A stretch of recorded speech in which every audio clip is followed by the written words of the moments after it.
Cerita diawali dengan memperlihatkan seorang pria dingin dan misterius. Ia bernama Yan Xincheng. Ia menjalankan bisnis rahasia bersama warga negara asing. Ia bekerja bersama dua rekannya, yaitu Fang dan Yuan, yang selalu setia berada di sisinya. Sementara itu, Shen Manning hanyalah mahasiswi seni yang polos dan miskin. Ia saat ini sedang mempersiapkan ujian akhirnya berupa lukisan mawar merah kembar. Saat itulah sahabatnya, Meina, menceritakan legenda mengerikan tentang mawar kembar. Dua mawar yang terlahir bersama tidak akan pernah bisa hidup berdampingan selamanya, karena salah satunya ditakdirkan mati. Manning hanya tertawa dan menganggap cerita itu omong kosong. Namun tanpa ia sadari, takdir mulai mempermainkannya. Di dunia ini benar-benar ada seorang wanita yang memiliki wajah sama persis dengannya, yaitu Zhuang Xinyan, pewaris keluarga Zhuang yang selama bertahun-tahun hidup dalam pelarian ke berbagai negara karena menjadi target perebutan harta warisan keluarganya. Suatu hari, Xinyan menerima telepon misterius dari seseorang yang diyakininya telah meninggal sejak tragedi kecelakaan 17 tahun lalu. Pria itu memintanya datang ke depan kampus untuk bertemu. Pada saat yang sama, Manning diberitahu bahwa ada seorang pria bernama Lin Mufan yang sedang mencarinya. Pria itu mengaku diutus oleh ayah dan kakeknya. Namun ketika mereka akhirnya bertemu, Lin Mufan justru mendekati Shen Manning dan mengira bahwa Manning adalah orang yang sedang ia cari. Manning berusaha menjelaskan bahwa dirinya hanyalah gadis biasa, anak seorang sopir truk, dan bukan orang penting seperti yang pria itu pikirkan. Akan tetapi, Lin Mufan tidak percaya begitu saja. Ia bahkan menunjukkan foto Zhuang Xinyan yang membuat Manning sangat terguncang karena wajah mereka benar-benar identik. Ketakutan, Manning langsung pergi melarikan diri. Keadaan menjadi semakin aneh ketika Manning kembali ke kampus dan tanpa sengaja bertemu langsung dengan Zhuang Xinyan. Keduanya sama-sama terkejut saat melihat wajah satu sama lain yang sangat mirip. Untuk pertama kalinya, Manning merasa legenda mawar kembar mungkin benar-benar nyata. Ia mulai ketakutan dan memutuskan mencari Meina untuk menanyakan kembali tentang legenda tersebut. Namun tepat ketika firasat buruknya muncul, Manning benar-benar diculik oleh sekelompok pria misterius yang mengiranya sebagai Zhuang Xinyan karena wajah mereka yang identik. Di tengah kekacauan itu, Xinyan muncul dan berusaha mati-matian menyelamatkannya. Namun mereka terus diburu hingga akhirnya mengalami kecelakaan tragis. Dalam detik-detik mengerikan tersebut, Xinyan melindungi Manning dengan tubuhnya sendiri. Mima 1121. Tak lama kemudian, Yan Xincheng datang menyelamatkan mereka dan membawa keduanya ke rumah sakit. Tetapi takdir kembali bermain kejam. Xinyan meninggal dunia, sementara Manning selamat berkat donor kornea mata milik Xinyan.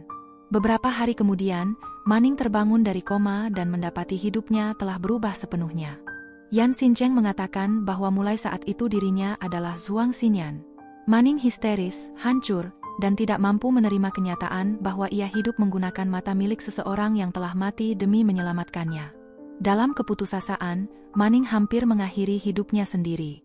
Namun ia teringat pesan terakhir Xinyan yang memintanya kembali ke Bandar Kara, mengambil kembali bintang laut biru dan menemui Yan Xincheng.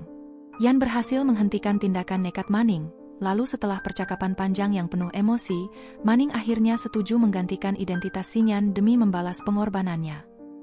Shen Manning 死了。你不要过来！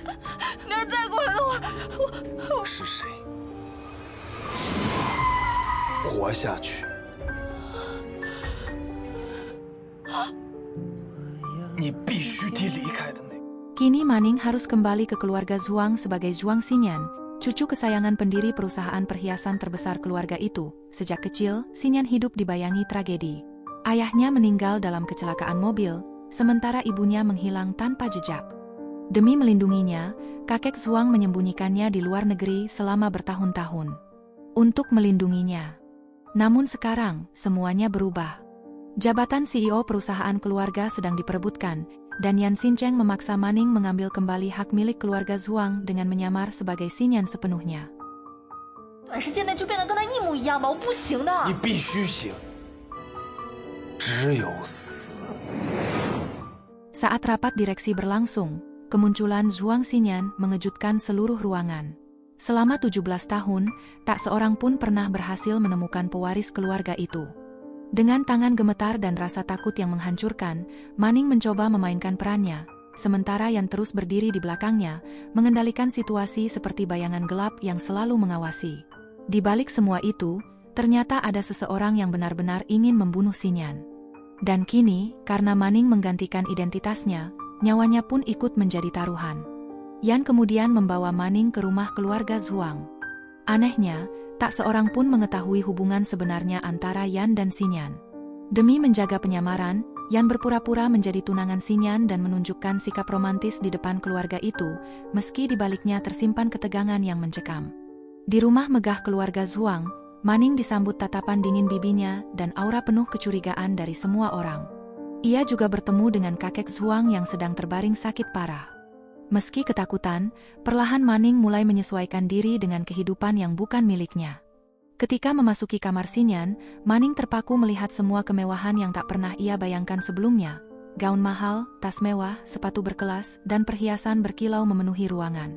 Namun di balik semua itu, rasa bersalah terus menghantuinya karena hidup menggunakan identitas orang yang telah mati demi dirinya.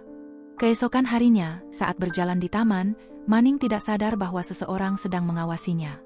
Tiba-tiba Lin Mufan muncul dan langsung memanggilnya Manning. Karena refleks, Manning menoleh dengan gugup sebelum buru-buru menyangkal identitas aslinya. Mufan tidak mudah percaya. Ia mencengkeram tangan Manning dan memaksanya mengaku. Namun keraguannya perlahan hilang ketika ia menelepon ponsel Xinyan dan ternyata ponsel itu berada di tangan Yan Xincheng. Setelah kejadian itu, Yan membawa Manning kembali ke kamar dan meluapkan amarahnya. Ia mencengkeram pipi Manning dengan tatapan tajam penuh ancaman, memperingatkan bahwa sekarang dirinya adalah Zhuang Xinyan sepenuhnya. Dengan keberanian yang tersisa, Manning akhirnya bertanya siapa sebenarnya Yan Xincheng dan apa tujuan semua permainan ini. Pertanyaan itu justru membuat Yan kehilangan kendali.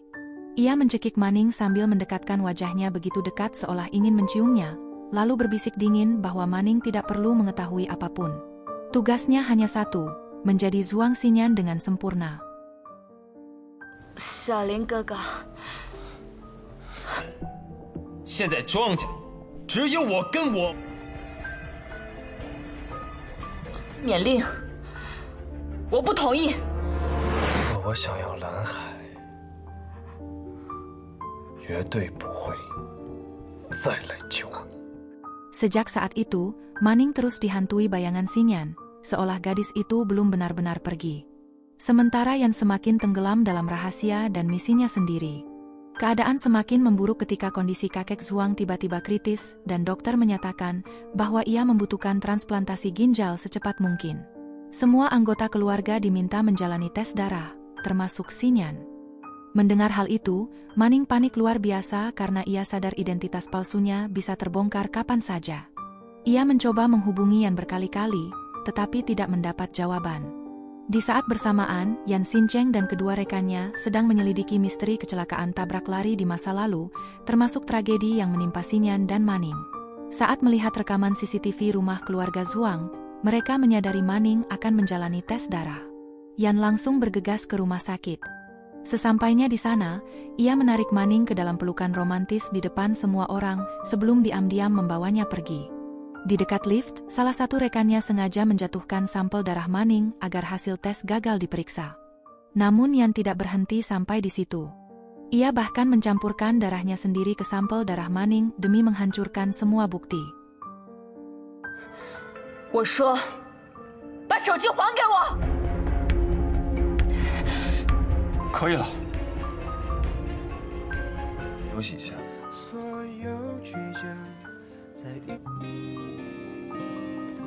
把你的血 Malam harinya, Manning akhirnya hancur.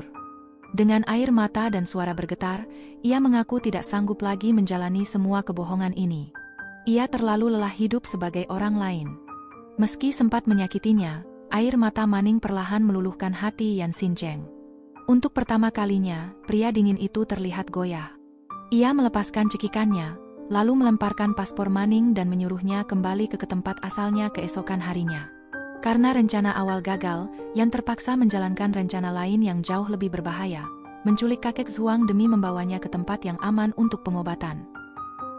严校长，我求求你了，你放我走吧，我真的没有办法继续。拿回去！你告诉我怎么？听到了没有？ Saat sedang berkemas untuk pergi, Manning menemukan bros milik Xinyan yang dititipkan kepadanya sebelum meninggal. Seketika seluruh pengorbanan Xinyan kembali terbayang di kepalanya, membuat hatinya semakin hancur. Namun mimpi buruk belum berakhir. Tanpa sengaja, Manning mendengar percakapan Zhuang Jiakai dan sekretarisnya tentang hasil tes darah Xinyan yang dianggap tidak valid. Karena curiga, Jiakai memutuskan pergi ke rumah sakit dan memaksa dokter melakukan pemeriksaan ulang. Menyadari identitasnya bisa terbongkar kapan saja, Manning langsung panik dan mencoba menghubungi Yan Xincheng. Namun saat itu, Yan sedang menjadi buronan keamanan sambil melarikan diri bersama kakek Zhuang. Dan untuk pertama kalinya, Manning benar-benar sadar bahwa dirinya kini terjebak dalam permainan berbahaya yang mungkin tidak akan membiarkannya hidup sebagai Shen Manning lagi. Setelah berhasil lolos dari kejaran pihak keamanan, Yan Xincheng bersama kedua rekannya membawa kakek Zhuang bersembunyi di sebuah parkiran bawah tanah yang sunyi. Namun ketegangan kembali memuncak ketika mobil Zhuang Jiakai tiba di lokasi. Mereka semua langsung menahan napas dan bersembunyi dalam gelap. Dari tempat persembunyian itu, Yan tanpa sengaja mendengar percakapan Jiakai yang membuat suasana semakin menegangkan. Jiakai ternyata sudah mengetahui kecelakaan yang menimpa Xinyan dan mulai mencurigai identitas asli Shen Manning. Situasi hampir berakhir bencana ketika kaki kakek Zhuang yang terikat tanpa sengaja menendang bodi mobil hingga alarm berbunyi nyaring. Jiakai langsung waspada dan perlahan mendekati sumber suara. Tinggal beberapa langkah lagi sebelum semuanya terbongkar. Namun di saat genting itu, Manning muncul tepat waktu dan berhasil mengalihkan perhatian Jiakai. Setelah keadaan aman, Yan menatap Manning dari jarak yang begitu dekat dan memintanya segera pulang. Tetapi kali ini Manning tidak lagi gemetar ketakutan seperti sebelumnya. Dengan tatapan penuh keberanian, ia menolak pergi. Manning mengatakan bahwa ia sudah memutuskan untuk tetap berada di sisi Yan dan menjalankan amanat terakhir Xinyan bersama-sama. Jawaban itu membuat Yan terdiam sesaat, seolah tidak menyangka gadis polos yang dulu selalu ketakutan kini mulai berani melawan semuanya demi dirinya. 既然决定了，好好的守住他们。我跟你回来也是为了，因为我的身份忌惮我的。 Di dalam mobil, Yan akhirnya menjelaskan alasan sebenarnya ia menculik kakek Zhuang. Ia tidak percaya pada rumah sakit tersebut dan yakin ada seseorang yang ingin mencelakai kakek Zhuang dari dalam. Demi menyelamatkannya, Yan memilih membawa beliau pergi diam-diam untuk menjalani pengobatan yang lebih aman. Untuk pertama kalinya, Yan menggenggam tangan Manning dengan lembut. Dengan suara rendah dan tatapan yang jauh lebih hangat dari biasanya, ia berkata bahwa selama dirinya masih ada, Manning tidak akan pernah dibiarkan terluka. Keesokan harinya, hasil tes darah akhirnya keluar. Dan hasil itu langsung mengguncang keluarga Zhuang. Data medis menunjukkan bahwa Zhuang Xinyan memiliki kecocokan darah dengan keluarga Zhuang. Fakta tersebut membuat Zhuang Jiakai murka dan semakin yakin bahwa Manning sedang menyembunyikan rahasia besar. Sementara itu, Yan dan kedua rekannya berjaga ketat di rumah sakit untuk memastikan tidak ada seorang pun yang dapat menemui kakek Zhuang. Namun keadaan berubah kacau ketika bibi keluarga Zhuang datang bersama beberapa orang lainnya dan memaksa masuk. Beruntung, Manning datang tepat waktu untuk menghalangi mereka. Sayangnya, saat Manning lengah, bibi Zhuang bergerak cepat membuka selimut tempat tidur pasien. 不能进！你是什么东西啊？敢胆子！还是想回到原来的地方，自己想明白。乞丐，你别碰我！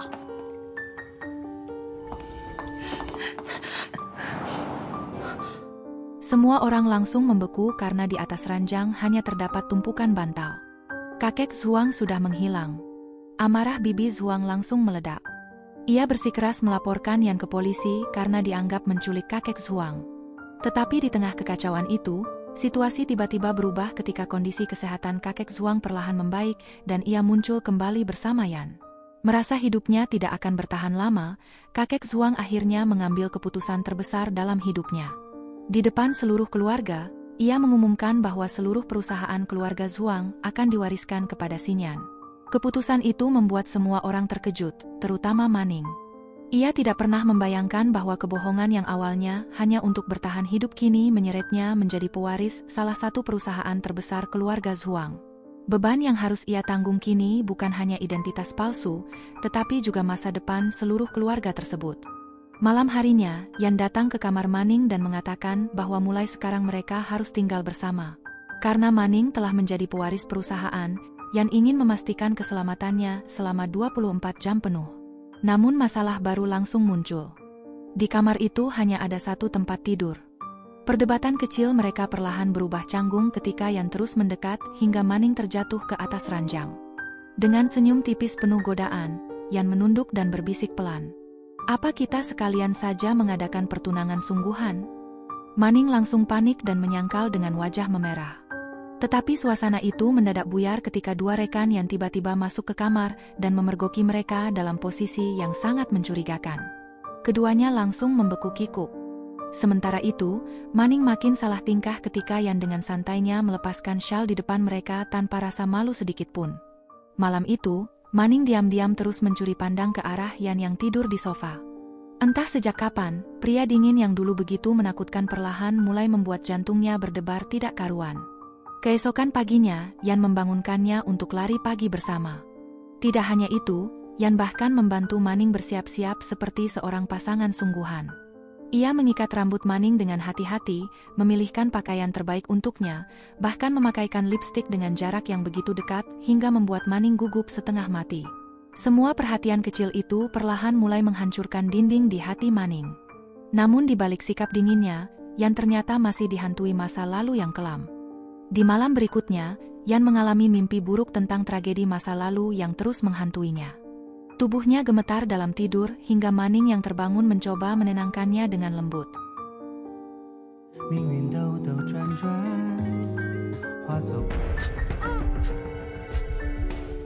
Di sisi lain, Lin Mufan dipaksa keluarganya menjalani kencan buta demi kepentingan bisnis perusahaan. Namun Mufan menolak mentah-mentah dan mengatakan bahwa ia hanya akan bergabung dengan perusahaan keluarga jika diberi waktu 2 hari untuk menentukan pilihannya sendiri. Tak lama kemudian, rapat pemegang saham kembali digelar. Namun kali ini, Shen Manning tampil sangat berbeda. Dengan aura elegan dan tatapan penuh percaya diri, ia berhasil mengendalikan seluruh ruangan layaknya pewaris asli keluarga Zhuang. Semua sindiran dan tekanan dari para pemegang saham berhasil ia balas dengan tenang dan tajam.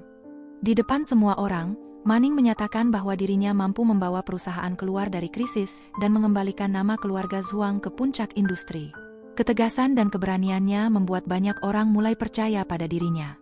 Saat melihat Manning berjalan keluar dari ruang rapat dengan penuh percaya diri, Yan diam-diam tertegun. Untuk pertama kalinya, ia tidak lagi melihat Manning sebagai bayangan Xinyan. Ia mulai melihat Shen Manning sebagai dirinya sendiri. Namun ketenangan itu tidak berlangsung lama. Saat memeriksa laporan perusahaan, Yan menemukan kejanggalan besar dalam data keuangan Departemen Aset Luar Negeri. Yang paling mencurigakan, manajer keuangan yang bertanggung jawab atas data tersebut tiba-tiba ingin terbang ke luar negeri hari itu juga. Menyadari ada sesuatu yang disembunyikan, Yan langsung mengejar pria itu bersama Manning. 下午1点的飞机，去国外。我跟你。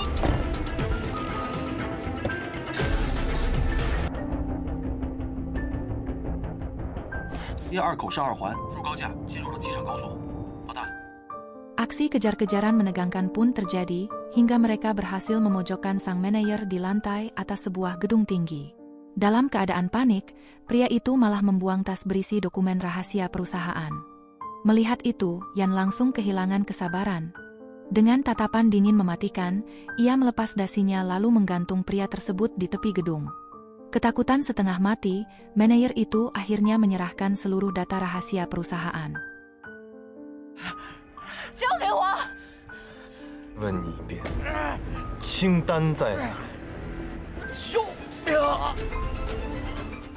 Malam harinya, saat memeriksa dokumen tersebut, Manning menyadari pergelangan tangan yang terkilir akibat kejadian tadi.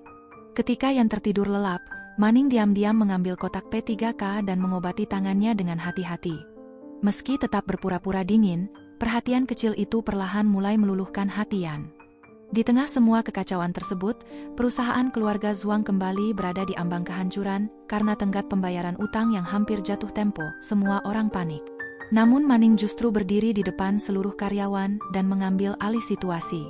Dengan penuh tekanan dan rasa takut, ia menjalankan sebuah strategi berani yang tidak pernah diperkirakan siapapun. Dan secara mengejutkan, rencana itu berhasil menyelamatkan perusahaan dari krisis besar. Keberhasilan tersebut membuat Yan semakin kagum pada Manning. Tetapi karena gengsi dan perasaannya sendiri yang mulai tumbuh tanpa sadar, ia memilih tetap bersikap dingin seperti biasa. Saat perjalanan pulang, Manning tertidur di dalam mobil. Tanpa sadar, Yan terus memandang wajah Manning yang tertidur dengan damai, seolah tidak bisa mengalihkan pandangannya sedikit pun. Ketika Manning terbangun dan menyadari tatapan itu, ia langsung salah tingkah hingga membuat Yan pura-pura mengalihkan pandangan.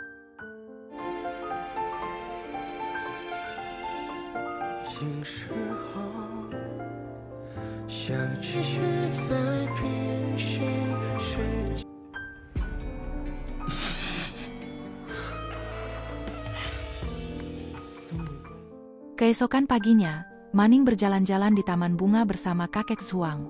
Namun taman itu dipenuhi bunga yang layu dan mati.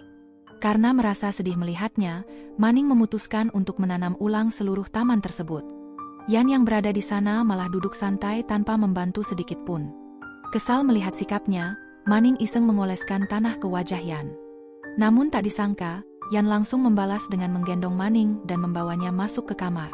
Di depan wastafel, Yan mendekatkan wajahnya begitu dekat sambil meminta Manning membersihkan tanah di wajahnya sendiri.